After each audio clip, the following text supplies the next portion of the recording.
हरियाणा चुनाव में न राहुल चले न कांग्रेस की आंधी चली, न चला एंटी इनकम्बेंसी फैक्टर। वहां चली तो सिर्फ बीजेपी की बयार, जिसमें कांग्रेस का सरकार बनाने का सपना चकनाचूर हो गया। हरियाणा में तीसरी बार बीजेपी की सरकार बनने जा रही है। 52 साल बाद यानी 1972 के बाद किसी भी पार्टी की हैट्रिक लगी है। चुनाव परिणाम से पहले कांग्रेस खेमे में काफी उत्साह था।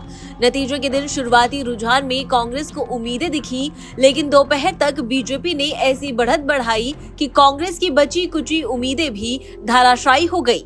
पिछले चुनाव में बीजेपी ने नुकसान से सबक लेते हुए इस बार खास रणनीति बनाई, जिसमें गैर जाट वोटों की लामबंदी, समुदायों के बीच ध्रुवीकरण और नायाब सिंह सैनी की ओबीसी जाति जैसे कुछ 5 फैक्टर हैं जो पार्टी के लिए जिताऊ साबित हुई।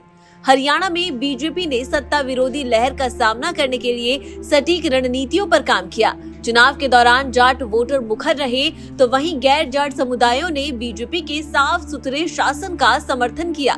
परिणाम से ये संकेत मिलता है कि गैर जाटों ने बड़े पैमाने पर बीजेपी को वोट दिया।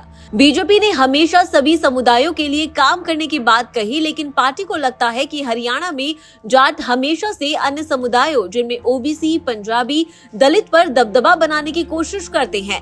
राजनीतिक जानकारों की माने तो हुड्डा समर्थकों ने खुले तौर पर सीएम के रूप में जाट कैंडिडेट का समर्थन कर रहे थे, जिसकी वजह से अन्य समुदायों के बीच ध्रुवीकरण हुआ और उन्होंने एक समुदाय के दबदबे के खिलाफ एकजुट होकर मतदान किया।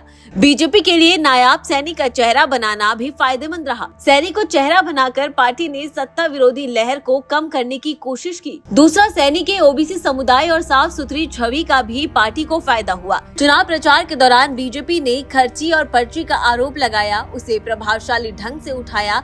लोगों को ये बताने की कोशिश की कांग्रेस सत्ता में आई तो वसूली रैकेट फिर से शुरू हो जाएगी। बाद में इस मुद्दे ने बीजेपी की जीत में मदद की।